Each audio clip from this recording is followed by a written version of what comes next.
Hey folks, welcome to Seawaywhiskywire. Well folks, fall will soon be upon us. The days are getting shorter, it's starting to get cool outside, the leaves are starting to turn and fall, so I wanted to take some time to share the 5 whiskeys with you that I'm going to be enjoying this fall. So go watch the intro, come on back, and we'll walk through my list together. Stick around, guys.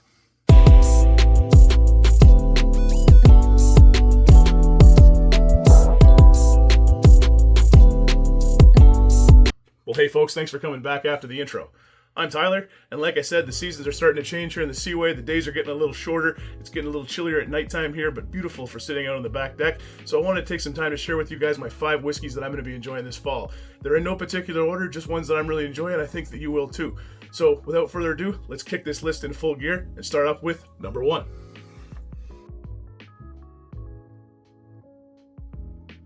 Alright folks, I am back. Before we kick into the list here, I wanted to address a rather embarrassing custom that I've become noted for, and that is forgetting to announce that I have a mystery pour in my dram before kicking off the list. So I do have a mystery pour in my dram. It is part of the 5 whiskeys that I'm going to be talking about today.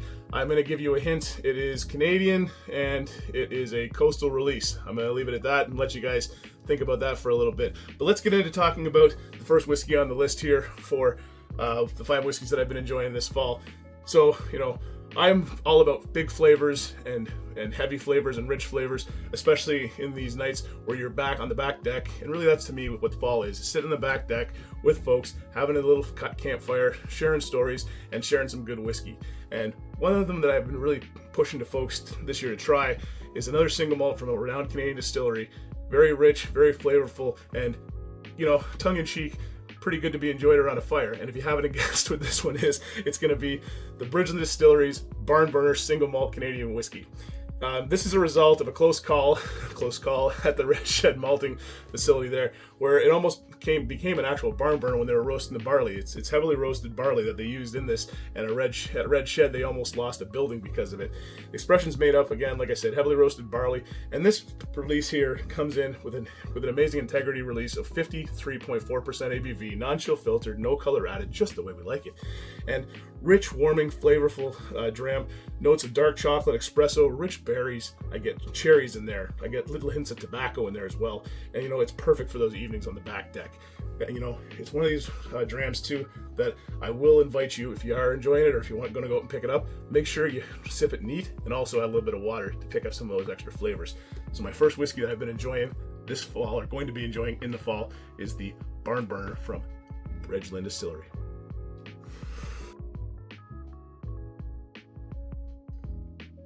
Alright folks, I am back with number 2, and for number 2 I have chosen a Scotch. We're going to venture over to Scotland. We're going to venture into the Campbelltown region to take a look at an expression from a very renowned distillery over there in Scotland in the Campbelltown region. This one here has some great flavors and really packs a good punch. And it's perfect, I think, for this time of year. You get those vanillas, those orchard fruits, that tropical element that's this distillery is so renowned for. And this one here packs a little bit more of the funky, earthy style peat that this distillery has become so famous for.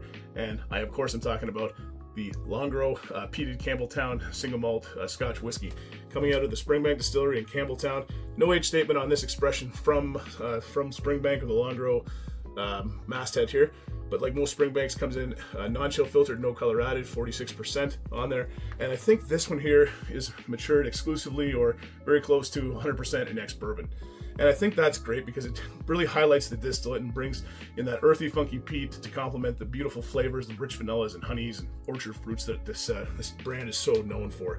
And I love my funky peat. I love my Campbelltown peat. And from this distillery, it's a wonderful dram to enjoy as the leaves change, or as you're just finishing up tidying up the yard out here on a cool fall evening. So my number 2 selection is going to be the Longrow peated Campbelltown single malt Scotch whiskey.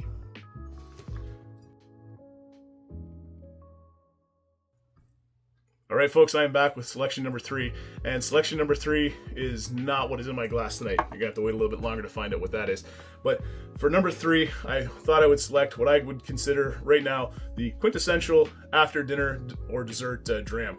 One that I've really been enjoying, especially on the back deck on these cooler nights. And anybody I've given it to has really enjoyed it with the rich flavors and whatnot there. It is pure and unadulterated, and it's got to be the stout whiskey from Last Straw Distillery, coming out of Vaughan, Ontario, Canada. This one here from Last Straw, they were nice enough to send this over to the channel for me to take a look at. This is basically concentrated stout beer, and I love it for that. 45% ABV, non-chill filtered, no color added. Again, just the way we like it. Getting treated with respect and dignity from the folks over there at Last Straw. Thank you very much to Don and his team. And this one here was aged in a recharred American oak cask. Offers some beautiful dessert-like flavors. People kind of laugh a little bit. I get a lot of chocolate pudding on this one. I get some bananas. I get some toasted almonds, toasted peanuts in there. I get some coffee. It is just complex enough and just beautiful to sit, savor, and sip and enjoy after a big meal and have it instead of your dessert. And if you like your stout whiskey, which I do, or stout beer, pardon me, which I do, you're gonna love this stout whiskey from Last Straw Distillery. So again, my number 3 selection is gonna be the stout whiskey from Last Straw Distillery out of Vaughan, Ontario, Canada.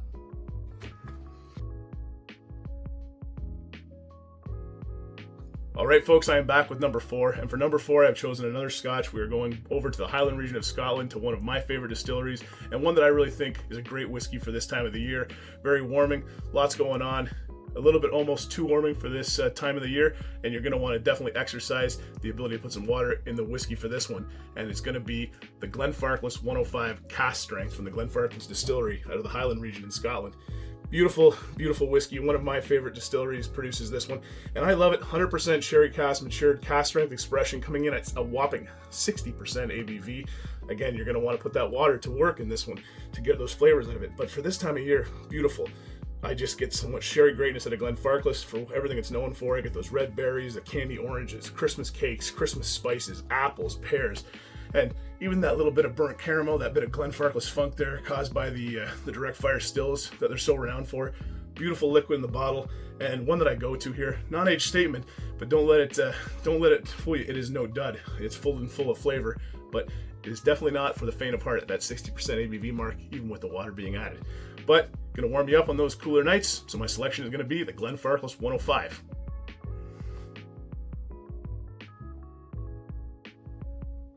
All right, folks, let's wrap up this list with number 5. And for number 5, I have chosen a Canadian distillery on the west coast of Canada doing some amazing things. This is a fairly new bottle to me and a very recent release for them, but it is one that I am going to go back to all through the fall, especially on those rainy nights underneath the gazebo on the back porch. And it has got to be the McAloney's The Peat Project, Isla Peat, in an ex-bourbon cask.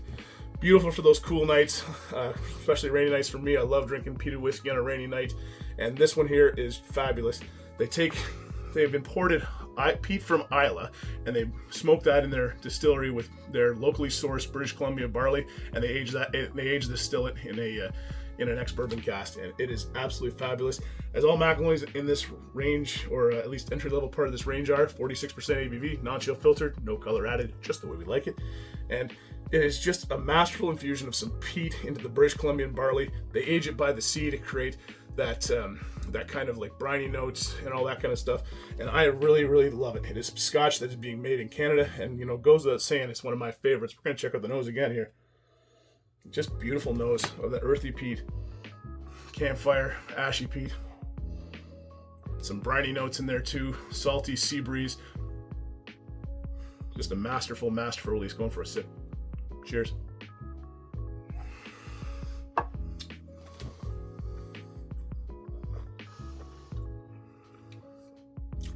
Oily, bold, highlights the distillate beautifully, and gonna be one of my favorite whiskeys for this fall.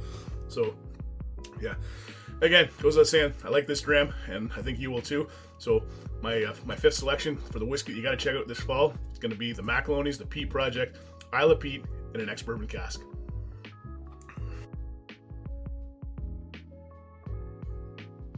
Well, folks, that about wraps up for me. Hopefully you enjoyed this video on the 5 whiskeys that I'll be enjoying this fall. What whiskeys do you enjoy in the fall? Is there something I should add to my list, something I should check out? Put it down in the comments below. I'd love to hear from you. And if you like what we're doing here at Seaway Whiskey Wire, you guys know that drill. Like and subscribe down below. And hey, don't forget to check me out on Instagram at Seaway Whiskey Wire for more content. And if you guys are still hanging around this long in the video, thank you very much.